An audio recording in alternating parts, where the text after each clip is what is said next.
عندما تتحرك عظام الجسم يحدث احتكاك بين العظام ببعضها ببعض. هذا الاحتكاك لو كان بين الأعظام مباشرة لكانت تآكلت العظام وتوقفت أجسامنا عن الحركة، ولكن بسبب إتقان الله سبحانه وتعالى في خلقنا لن تتآكل عظام أجسامنا، وذلك بسبب وجود الغضاريف بين العظام والتي تقوم بحماية العظام من التآكل بسبب تقليل الاحتكاك المستمر ببعضها، حيث أن هذه الغضاريف نوع من الأنسجة الضامة والتي تتميز بالمرونة، كما أنها خالية من الأعصاب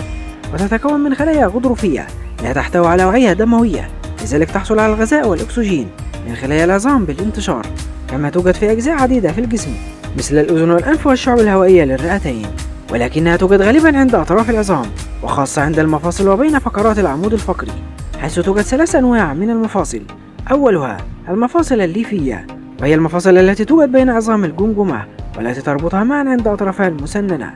حيث تلتحم العظام عند هذه المفاصل بواسطة هذه الأنسجة الليفية، ولكنها تتحول مع تقدم العمر إلى أنسجة عظمية، لذلك معظمها لا يسمح بالحركة.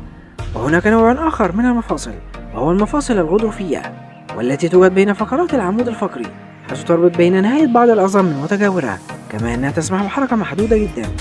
أما آخر نوع من المفاصل هي المفاصل الزلالية، وهي مفاصل تنقسم إلى نوعين: مفاصل محدودة الحركة ومفاصل واسعة الحركة. فالمفاصل محدودة الحركة مثل مفاصل الكوع والركبة تسمح بحركة إحدى العظام في اتجاه واحد فقط. أما المفاصل واسعة الحركة مثل مفاصل الكتف والفخذ تسمح بحركة العظام في اتجاهات مختلفة، لذلك تشكل المفاصل الزلالية معظم مفاصل الجسم، كما أنها مرنة وتتحمل الصدمات وتسمح بسهولة الحركة، حيث يغطي سطح العظام المتلمع في هذه المفاصل طبقة رقيقة من مادة غضروفية شفافة ملساء، مما يسمح بحركة العظام بسهولة وبأقل احتكاك، كما أنها تحتوي على سائل مصلي أو زلالي وسهل من انزلاق الغضاريف التي تكسو أطراف العظام. وأيضا يوجد عندها الأربطة والتي تربط العظام ببعضها عند المفصل، مثل الأربطة في مفصل الركبة، حيث يوجد رباط صليبي أمامي ورباط صليبي خلفي موجودان بين عظمة الفخذ والقصبة، وأيضا هناك رباط وسطي ورباط جانبي بين الفخذ والشظية. وقد يحدث تمزق لهذه الأربطة في بعض الحالات، وذلك عند حدوث التواء في بعض المفاصل كما في الرباط الصليبي في مفصل الركبة،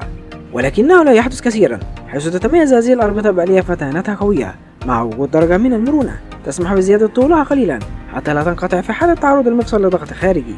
لذلك هي عبارة عن حزم منفصلة من النسيج الضام الليفي تثبت أطرافها عند عظمتي المفصل، وذلك لربط العظام ببعضها عند المفصل وتحديد حركة العظام في الاتجاهات المختلفة.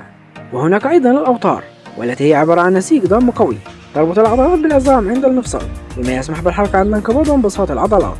مثل وتر أخيل الذي يصل العضلة التوامية بعظمة الكعب مما يساعد على حركة كعب القدم. وقد يحدث أيضا تمزق لوتر أخيل بسبب بذل مجهود عنيف أو تقلص العضلة التوامية بشكل مفاجئ أو انعدام المرونة في العضلة التوامية، ومن أعراضه عدم القدرة على المشي وأيضا ثقل في حركة القدم مصحوبة بآلام حادة. وهناك علاجات كثيرة لهذه الحالة مثل استخدام الأدوية المضادة للالتهابات والمسكنة للآلام مع استخدام جبيرة طبية أو التدخل الجراحي، وذلك في حالة إذا كان تمزق الوتر كاملا. وقد سمي وتر أخيل بهذا الاسم نسبة للمحارب اليوناني الشهير أخيل الذي أصيب بسهم في كعبه في حرب طروادة، مما أدى إلى سقوطه فتم قتله.